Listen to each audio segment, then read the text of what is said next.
Hello guys, welcome back to our YouTube channel. तो देखिए, मैं आपका दोस्त अभय आज आप लोगों के साथ लेकर आया हूँ वीडियो, जिसमें आज हम देखने वाले हैं जो भी दिल्ली यूनिवर्सिटी के स्टूडेंट है जिनके भी पास इंटरनेशनल बिजनेस सब्जेक्ट है, उन सभी का जो सोल के स्टूडेंट है बीकॉम प्रोग्राम के, उनका इंटरनेशनल बिजनेस का एग्जाम हो चुका है। तो उनका मैं क्वेश्चन पेपर आप लोगों के साथ लेकर आया हूँ, जिसमें आज हम देखने वाले हैं कि किस किस टाइप के क्वेश्चन आपके एग्जाम में आते हैं। जो बीकॉम ऑनर्स वाले स्टूडेंट है उनके लिए बेनिफिशियल होने वाली है वीडियो, और आगे जो भी स्टूडेंट नेक्स्ट ईयर में इसे देखने वाले हैं उन सभी के लिए ये इंपॉर्टेंट होने वाली है, जिससे आपको एक आइडिया लग जाएगा किस किस टाइप के क्वेश्चन आते हैं, क्या डिफिकल्टी लेवल होता है एग्जाम का, कितने क्वेश्चन आते हैं, ये सारी चीजें।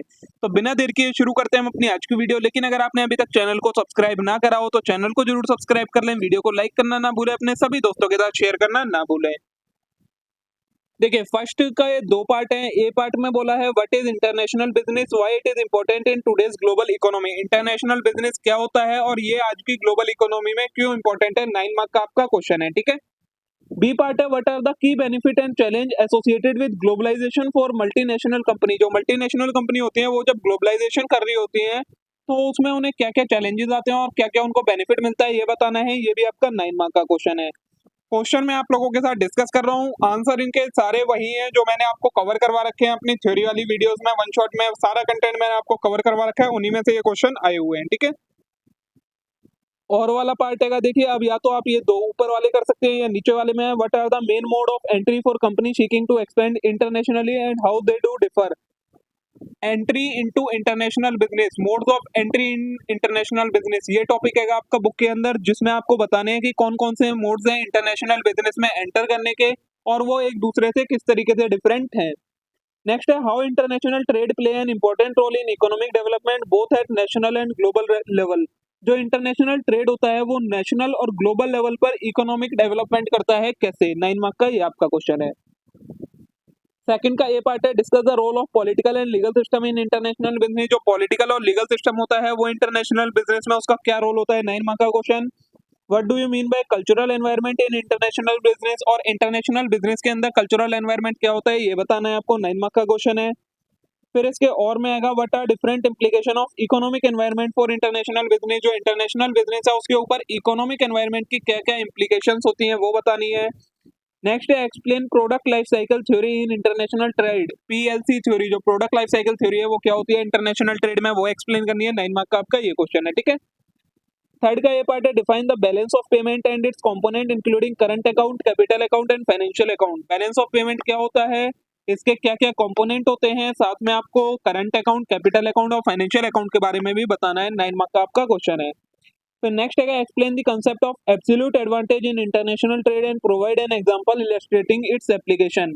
आपको absolute advantage in international trade का जो कंसेप्ट है, जो थ्योरी है, वो बतानी है और एक एग्जांपल के साथ उसकी एप्लीकेशन कैसे होती है ये भी बतानी है। 9 मार्क का आपका ये क्वेश्चन है।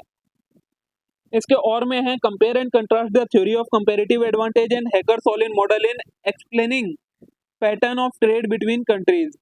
आपको जो कंपैरेटिव एडवांटेज थ्योरी है वो और जो हैकर-सोलिन मॉडल थ्योरी है वो, इन दोनों को कंपेयर करना है, इनके बीच में कंट्रास्ट मतलब डिफरेंस बताना है कि, और इनके पैटर्न को एक्सप्लेन करना है कि ट्रेड, दो कंट्रीज के बीच में ट्रेड में इनमें क्या पैटर्न रहता है।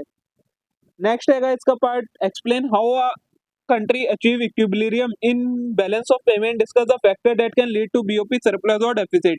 एक जो कंट्री है वो बैलेंस ऑफ पेमेंट में इक्विलिब्रियम कब अचीव करती है और वो कौन कौन से फैक्टर हैं जो किसी बैलेंस ऑफ पेमेंट को सरप्लस या डेफिसिट बना देते हैं। 9 मार्क का आपका ये क्वेश्चन है, ठीक है। फोर्थ का ये पार्ट है compare and contrast different form of regional economic integration including free trade area, custom union, common market, economic union and monetary union. आपको कंपेयर करनी है different type of regional economic integration, उनके बीच में difference बताना है। 9 mark का आपका question है।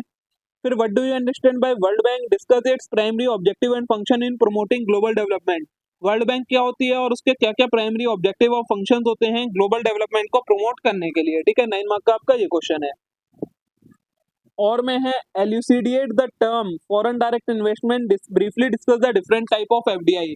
कौन कौन सी एफडीआई क्या होती है वो बताना है और कौन कौन से टाइप्स की एफडीआई होती है वो बताना है। नेक्स्ट है explain the role of world trade organization in promoting international trade liberalization, facilitating trade negotiation and resolving trade dispute among member countries.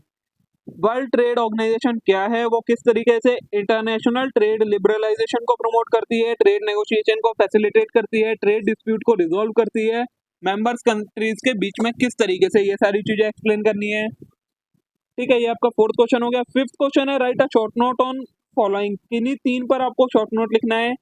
पहला दिया है international monetary fund, outsourcing, SAARC, fixed and flexible exchange rate system and merger and acquisition. इन 6 में से आपको किन्हीं तीन पर लिखना है। तो देखिए, इससे आपको एक आइडिया लग गया कि आपके जो मैक्सिमम मार्क का क्वेश्चन, मैक्सिमम मार्क क्या, जितने भी क्वेश्चन आएंगे 9 मार्क के आपके क्वेश्चन आने वाले हैं चारों।